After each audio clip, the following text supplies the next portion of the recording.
Tudo bem, queridos? Nós estamos aqui para transmitir mais um conteúdo da nossa Escola Bíblica Dominical. Esse material da PIPPG segue a linha dos módulos da nossa Escola Dominical, as grandes linhas de conhecimento. Nós temos três grandes linhas de conhecimento na nossa Escola Dominical, que é sobre famílias, que é a segunda grande linha é sobre Bíblia e a terceira grande linha sobre teologia.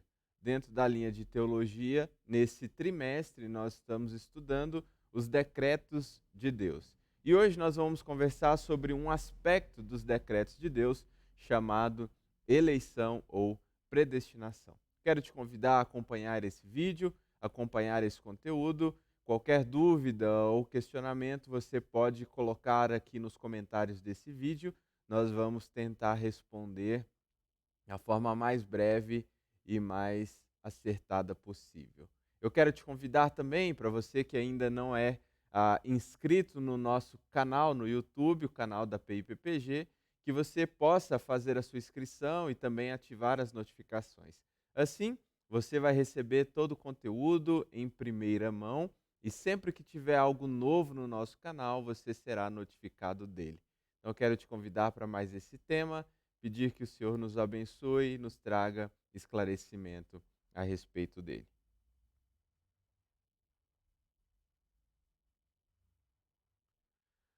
Hoje nós vamos conversar sobre a doutrina da predestinação. Dentro dos decretos de Deus, talvez essa é a doutrina que mais gere ruído ou divergência no entendimento dela. Antes de iniciar falando sobre a doutrina da predestinação, eu gostaria de dizer para você que esse é um tema difícil, esse não é um tema fácil e certamente surgirá muitas divergências de opiniões a respeito desse tema. As igrejas tendem a interpretar a doutrina da predestinação ou da eleição de forma diferente. Nesse vídeo, nesse conteúdo, nós vamos tratar esse assunto à luz da teologia reformada, do entendimento reformado a qual nós cremos e professamos enquanto igreja. Então eu quero te convidar a caminhar junto comigo na doutrina da predestinação. A doutrina da predestinação não é uma doutrina nova, é uma doutrina que já tem bastante tempo. Dentro das doutrinas chamadas reformadas, nós temos algumas doutrinas que elas são estabelecidas e desenvolvidas a partir do período das reformas. A exemplo disso, os ofícios de Cristo, algo que não tem registro antes do período da reforma nos pais da igreja, mas que a partir da contribuição da ótica reformada a respeito da igreja e da fé, nós temos então o estabelecimento, o surgimento e a consolidação dessa doutrina do tríplice ofício de Cristo. Cristo como sacerdote, profeta e rei. Mas nós temos outras doutrinas que já são consolidadas no período inicial da igreja, chamado no início da igreja primitiva. Nos primeiros séculos elas já são consolidadas. Outras vão se consolidando no período dos pais apostólicos ou da patrística, os grandes pensadores, Agostinho, Tomás de Aquino, Eusébio, enfim, outros homens usados por Deus para contribuir, em que os reformadores utilizaram e beberam dessa fonte e também mantiveram boa parte deste entendimento. A despeito disso, ou em consonância com esse entendimento, essa doutrina da eleição também caminha nesse mesmo sentido. Mas antes de falar da doutrina da predestinação, eu gostaria de fazer uma citação de um grande escritor chamado R.C. Sproul. Ele diz o seguinte: em sua forma mais elementar, a predestinação significa que o nosso destino final, seja o céu ou o inferno, é decidido por Deus não somente antes de irmos para lá, mas até mesmo antes que tivéssemos nascido. Quando nós falamos então da predestinação, nós estamos falando do destino dos seres humanos, seja céu ou inferno, e como Deus determina ou Deus decreta, pré-ordena esse destino antes mesmo da fundação do mundo, antes mesmo do nosso nascimento. Para então introduzir esse assunto, eu gostaria de citar o capítulo 3 da nossa confissão de fé, a confissão de fé de Westminster, no parágrafo 8. Acompanhe comigo o que diz o parágrafo 8 do capítulo 3 da confissão de fé de Westminster. A doutrina, essa é a doutrina de mais alto mistério, a predestinação. Deve ser tratada com especial prudência e cuidado, a fim de que os homens, atendendo à vontade revelada da sua palavra e prestando obediência a ela, possam, pela evidência da sua vocação eficaz, certificar-se da sua eterna eleição. Certos de que é uma doutrina bíblica presente nas Escrituras, nós queremos tratá-la com temor devido e com respeito devido, entendendo que isso também é um grande mistério em que nós não temos condições de entendê-lo plenamente nesta vida, uma vez que Deus decreta esse destino ou a nossa eterna eleição antes da fundação do mundo. Então, esse é o capítulo 3. Oriento e peço a você que, sempre que puder ou quando você puder, que você faça o download da nossa confissão de fé e leia todo o capítulo 3, onde trata da eleição e da predestinação, segundo o entendimento dos homens ou do concílio reunido na Basílica de Westminster. Nós vamos deixar um link para você baixar esse material na descrição desse vídeo. Você pode acessar e fazer o download gratuitamente desse conteúdo da Confissão de Fé de Westminster. Então, o primeiro ponto que nós precisamos entender quando tratamos desse assunto é que ele é um assunto delicado e, em parte, misterioso. Mas ele também é uma doutrina bíblica e, à luz das Escrituras, nós não podemos fugir de abordar esse assunto. Ao olhar para as Escrituras, nós percebemos que a eleição ela é tratada em muitas partes, em muitos escritos, nós temos evidências bíblicas de que Deus elegeu e predestinou os seus antes mesmo da fundação do mundo. Então, a doutrina da predestinação, ela é uma doutrina bíblica, ela também é uma doutrina em que os reformados herdaram boa parte do seu entendimento dos pais da igreja. Mas, olhando para o aspecto histórico da doutrina da predestinação, a doutrina da predestinação não foi um assunto muito importante de discussão até a chegada ou até o período de Agostinho.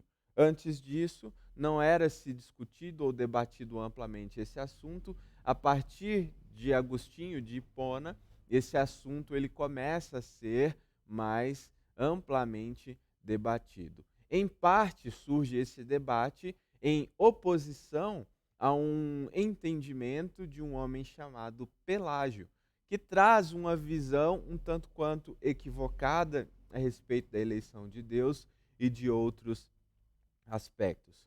Agostinho, então, fazendo uma explanação sobre esse assunto em oposição às ideias pelagianas, traz a base da doutrina que nós temos hoje como a doutrina da eleição. A partir então do século XVI, com os reformadores, este assunto ele é abraçado e defendido de forma mais estrita pelos reformadores do século XVI. Eles então começam a produzir materiais e produzir escritos, trazendo ou consolidando melhor, estruturando melhor essa doutrina bíblica para que se torne mais fácil o nosso entendimento. Então, no período da Reforma, nós temos a consolidação dessa doutrina reformada e também surge oposições a essa doutrina. Talvez a oposição mais clássica e mais conhecida sobre essa doutrina seja o posicionamento da teologia arminiana.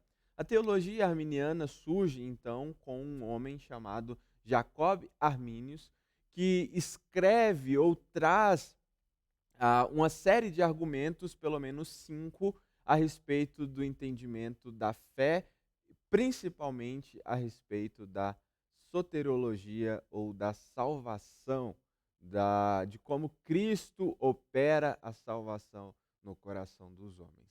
Os discípulos de Jacob Armínios produzem, então, os 5 pontos da remonstrância, que são chamados dos 5 pontos arminianos.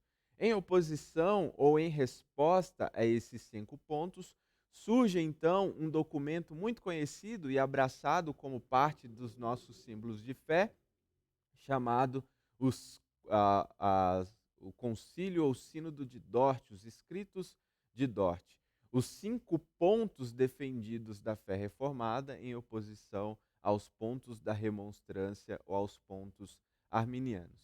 Posteriormente, esses 5 pontos são chamados de 5 pontos do calvinismo, onde a doutrina calvinista, os calvinistas, abraçam também o entendimento destes pontos. Mas 2 pontos em especial tratam muito sobre a eleição e a predestinação, e eu gostaria de citá-los para você do entendimento da doutrina arminiana sobre esses 2 pontos. O primeiro ponto é sobre a eleição condicional. A eleição, disseram eles, está baseada na fé prevista. Significa que Deus viu de antemão, ou antes do tempo, que pecadores creriam em seu Filho e os escolheu com base nisso. Falando com exatidão, a eleição nem é soberana, nem é imerecida. Quando nós pensamos nesse ponto à luz da doutrina arminiana, o que ela está nos dizendo é que a eleição de Deus, ela é condicional. Condicional a um fato, a um ponto. Qual é esse ponto? A aceitação ou a resposta humana, isso tendo em vista a presciência de Deus. Então, a eleição condicional está condicionada ao conhecimento prévio de Deus. Deus, de antemão, antes dos tempos, ele sabia quem iria crer no seu Filho e por isso ele oferece essa salvação a estes homens. Estes, por sua vez, respondem ou decidem aceitar esta salvação ou não. Do ponto de vista do arminianismo clássico, nós temos aqui uma pequena diferença do entendimento comum hoje.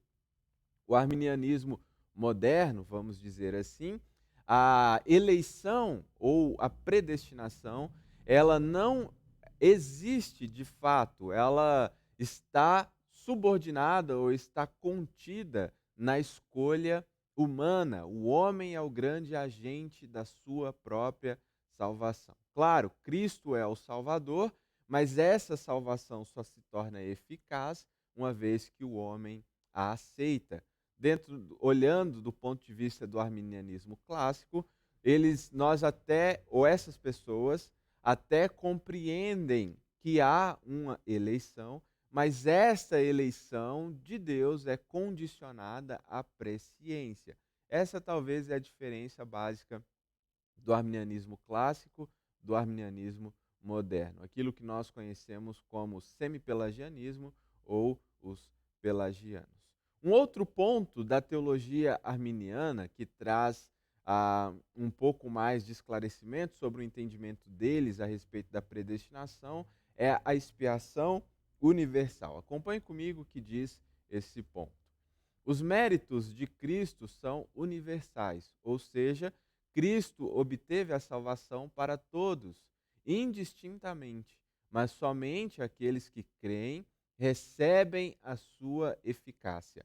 A obra expiatória de Cristo torna-se possível tornam-se possível que todos sejam salvos, embora não assegure a salvação de ninguém. Ou seja, esse ponto está dizendo que a obra de Cristo é para todas, ela é universal, para todas as criaturas, para todos os homens. Ela é universal. Uma vez que ela é possível para todos, cabe então àqueles que recebem aceitar ou não essa salvação. Isso também, é claro, e gostaria de fazer esse destaque nesse ponto, não assegura a salvação de ninguém. Por quê? Porque a salvação também depende da resposta humana. Esse é um entendimento clássico da teologia arminiana a respeito de dois pontos que nós discordamos, que trata-se da expiação universal e da eleição condicional. Eu gostaria de destacar aqui com vocês uma diferença em um gráfico aqui ou em escritos sobre a eleição nessas três perspectivas. A eleição merecida, defendida pelos pelagianos, a eleição condicional, defendida pelos semi-pelagianos ou arminianos, e a eleição incondicional, defendida pelos calvinistas. Vejam só. A eleição merecida, ou no pelagianismo, ensina que Deus elege aqueles que são bons, ou seja, a eleição ela está contida no caráter bondoso do homem. Essa doutrina também nega uma outra doutrina clássica dos reformados, chamada depravação total.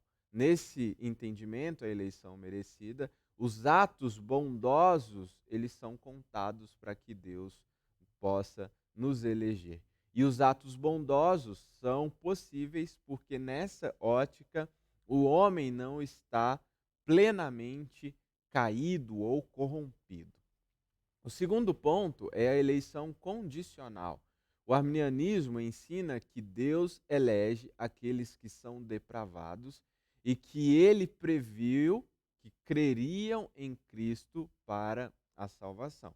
Ou seja, os homens são sim depravados nessa ótica, mas Deus elege esses homens porque Deus sabia de antemão, porque Deus previu que estes homens depravados iriam crer, iriam optar, iriam caminhar para a salvação em Cristo Jesus.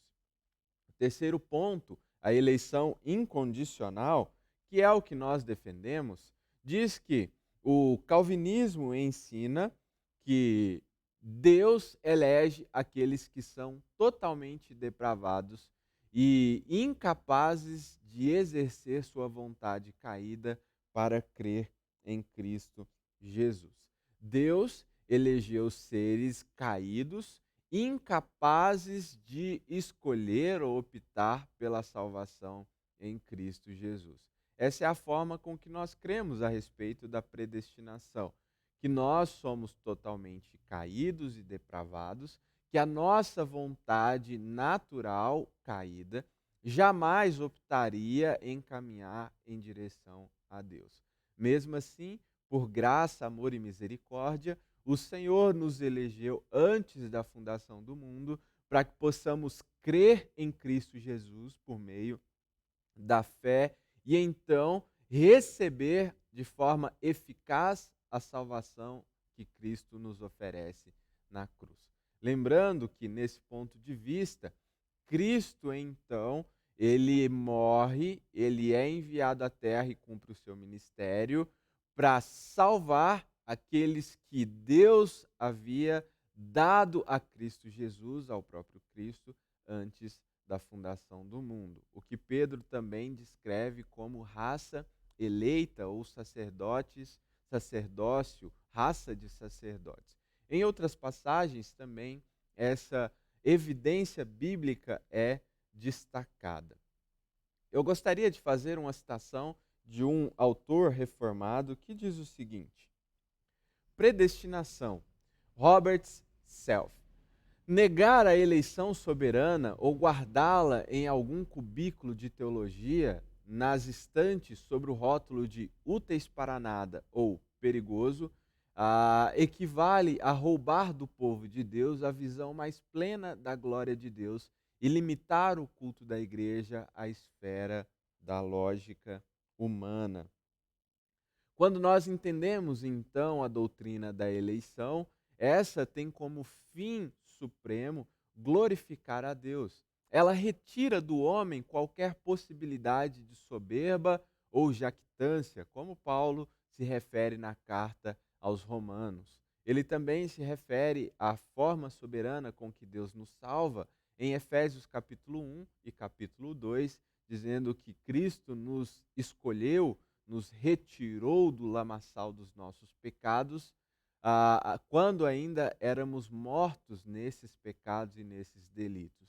Ele não fez isso pelas nossas obras, para que os homens não se gloriem delas, mas nos escolheu e nos tornou a semelhança de Cristo para que possamos caminhar nelas.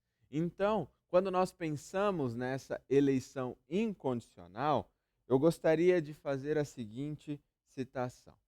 Eleição incondicional. A Bíblia explica a eleição incondicional em várias passagens, as mais notáveis em Romanos 8, 9 e Efésios capítulo 1.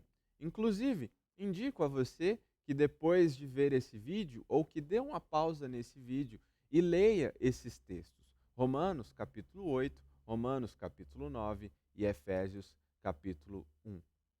Esses textos deixam claro e evidente que Cristo ou a Bíblia trabalha a eleição incondicional de forma muito explícita nas Escrituras. Eu gostaria também de fazer uma citação de um grande pregador, um grande teólogo chamado Charles Spurgeon. Charles Spurgeon diz o seguinte: creio na doutrina da eleição porque eu estou certo de que se Deus não me estivesse escolhido, ou se Deus não me tivesse escolhido, eu nunca teria escolhido Ele. Estou certo de que Ele me escolheu antes de eu haver nascido, pois não me teria escolhido depois. Charles Spurgeon faz essa citação deixando claro o seu entendimento a respeito da eleição incondicional, a doutrina da eleição. Se dependesse da nossa escolha, nós jamais teríamos escolhido Cristo Jesus, e a escolha de Deus para a nossa salvação também não está contida em nenhum dos nossos méritos ou das nossas ações.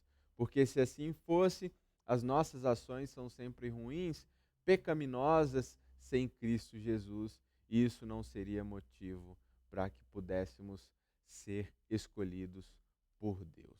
Então, quando nós falamos da eleição, quando nós falamos dessa escolha soberana de Deus, nós devemos colocar em Deus o único autor deste fato de nos ter escolhido. No livro O Cristo dos Pactos, o autor faz uma citação que ela se repete nas Escrituras em pelo menos 3 ocasiões, e eu gostaria de citá-la aqui, quando nós então podemos compreender à luz das Escrituras que Deus nos escolheu soberanamente. Diz o seguinte: para demonstrar a soberania de Deus no processo da eleição, é dito: amei a Jacó, porém me aborreci de Esaú. Romanos 9, 13, Malaquias 1, 2 e 3, capítulo 1, versículo 2 e 3, Gênesis, capítulo 25, versículo 23. A eleição, então, chamada incondicional, é o ponto central da doutrina da eleição e da predestinação, onde Cristo é o autor soberano da eleição do seu povo.